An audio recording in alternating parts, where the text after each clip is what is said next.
Hello everyone, and welcome to the Mac OS database setup. So this lecture is going to show you how to use the zip file from the previous lecture and set up your database for the course. In order to open and extract this zip file, you may need to download some free software. I personally recommend downloading www.izip.com's file or software, the iZip application. That will allow you to open and extract zip files. So again, if you haven't already, go back to the previous lecture and download from the resources section the dvdrental.zip file. If you're using a Mac and haven't downloaded any zip file or extraction software, go to www.izip.com, which I'll show you in just a second, and download the iZip program in order to extract zip files. I should note, sometimes the default archive utility won't work for this step, meaning if you try unzipping the file using archive utility, the default for a Mac, sometimes it won't work. So, a quick note on the database. We're going to be using the Common Learning Sample Database, the Sakila database, known as the Pagila or Pagila, depending how you want to pronounce it, database for PostgreSQL. A couple of reasons why this is a great database. One, it's a really common database for examples.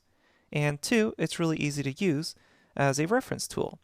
So that means if you look up online documentation, more often than not, they'll be using this particular database to show off their examples. Meaning, since you've learned on this database throughout this course, it's going to be really easy to hop around to different examples if you're using a database you're already familiar with. So this database kind of reflects a chain of DVD rental stores, so it's also really easy to understand what each of the tables represents, such as customers, DVDs, films, actors, languages, etc. Okay. Once you've completed this lecture, you can go ahead and jump straight to the lecture titled Challenge Restore a Database. It's a couple lectures ahead of this. From that lecture and onwards, this course will be relatively OS neutral, meaning whether you're using a Mac or Windows, everything should look exactly the same as far as the SQL queries are concerned. With that being said, let's go ahead and hop to my desktop and show you what you need to know and actually go through the process of setting up our new database and filling it with the data we need. I'm going to go ahead and jump to my desktop now. Okay, so here I am at my desktop, and what I wanted to show you that in case you don't have zip software, what you should do is go to www.izip.com and scroll down and download for free this iZip software. It's completely free, so you don't need to pay for any sort of license here. And it's a really nice way to manage and unzip and extract information from .zip files. Once you've done that, go ahead and locate the dvdrental.zip file that you downloaded from the previous lecture. For me, it's located right here on my desktop, dvdrental.zip. Go ahead, right-click on it, say Open With. Don't use the archive utility default. Instead, go to Other. This will show you a list of all your applications. Enable all applications. Click I to go down to the I applications, and then you should see iZip after you've downloaded it. Granted, maybe you're using another zip software. As long as you feel comfortable using that and everything works out the same as it does for iZip, that's okay too. But let's go ahead and click Open with iZip. And now we have DVD rental, and you should see dvdrental.tar. That's exactly the file we need, so everything's ready to go. If you tried doing this same step with archive utility default, you may have gotten a folder that looks something like this, with a bunch of .dat files and a restore.sql file.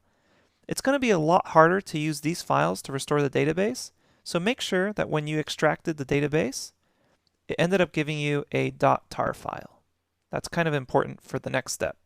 Again, if you're getting something that looks more like this with the .dat files and finally a restore.sql, download i.zip and make sure you can extract it so that it looks like a .tar file instead.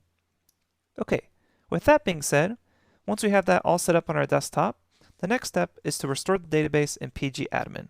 Go ahead and do Command space and search for pgadmin. Then click Enter to open it. Let's go ahead and expand this a little bit so it's easier to see. So this is what pgadmin should look like. You should have servers here. Go ahead and double click on PostgreSQL 9.5. you'll be prompted for your password. Go ahead and put it in. And if you don't want to be prompted for your password every time, you can just click here and say Store Password. Click OK. It'll give you a warning about showing passwords. You can just say don't show this hint again and click OK. All right, now we're ready to actually make a database. What we can do is you can see I already have a couple of databases made here. You will probably only have this PostgreSQL or Postgres database. In order to create a new database, go ahead and right-click on Database and click New Database. Then just put in the name of the database you want. We'll call this New DVD Database, and then click OK. Once you've done that, you should see the new database pop up here. Now, if you go ahead and click on the drop-down menus, you'll see Schema, Public, and then all the way down here, you'll see Tables equals 0. So that means while we do have a database, we don't actually have any data in it. So the next step is to use that .tar file in order to fill out the data for our database. So what we're going to do is if we go ahead and right-click on New DVD Database, that database that we just created, go ahead and click on Restore. You should see something like this pop up with Format, Custom, or tar, and then File Name. What you're going to want to do is go ahead and clear that. And once you've cleared that file name, go ahead and then click on these three dots. And what we want to do now is figure out where our dvdrental.tar file is. So for me, it's on my desktop, but if we actually look to where my desktop is, it's actually presented as a drive or a device. So it's going to be listed under devices here, under DVD rental. So if you use the iZip application program to do this, it'll probably be under devices. If you use something else, it'll be wherever the dvdrental.zip file is located. Go ahead and find the .tar file. If you can't click on it, it's because you haven't enabled it as selectable. So go ahead and go to Enable, All Files, and then you can go ahead and click the .tar file here.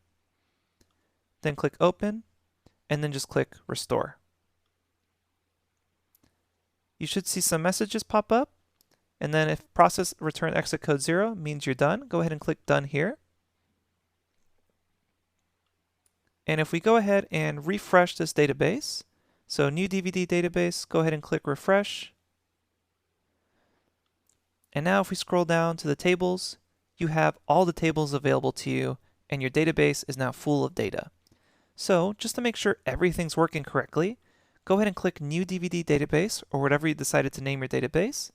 Click here on this little magnifying glass that says Execute Arbitrary SQL Query. You should see something that looks like this, and go ahead and say select space asterisk from actor semicolon. And you actually don't have to uppercase select and from, and we'll show you how to do these sort of queries later on. But if you just go ahead and select this execute query, this play button, and if you get data output coming out of this, so it's down here, if you get data output, that means everything's ready to go, and you're more than ready to go ahead and tackle the rest of the course. Now you can go ahead and feel free to jump directly to the challenge lecture, and the challenge lecture is just going to ask you to basically repeat all the steps we just did in order to practice restoring a database. Go ahead and don't worry about saving that query for now. As a quick review, let me just go over everything we just did to restore this database. Okay, let's quickly go over all the steps we just did for creating that database. You had to download the dvdrental.zip file from the previous lecture, download or already use your favorite zip application file to extract stuff from .zip files. I recommend going to www.izip.com. Then open and extract the dvdrental.tar file from the dvdrental.zip file using iZip. Then you had to search for pgadmin3 and open it. Then you had to double click on the PostgreSQL 9.5 to go ahead and see those databases drop down. Then right click on the databases icon and then select New Database. And then you could have been naming your new database and then you just select Done. That was for creating the database. After that, we restored the database. In order to do that, you had to right click on that new database and select Restore. You had to find the path to the dvdrental.tar file, and remember to enable all the file extensions. Then you had to select it and click on Restore. After that, we had to just click the refresh button with your database selected, and then you should now be able to see the tables 15 in the drop-down menu of your database, and you can test this like we just did by executing an arbitrary SQL query on the database. Okay, so all these steps are lined out for you in both the previous lecture and then the next lecture as a quick article summarizing what we just did. Okay, so if you have any questions, go ahead and ask a discussion question. Sometimes installing and restoring these databases can be tricky, so always feel free to ask any discussion questions. All right, thanks everyone, and I'll see you at the next lecture.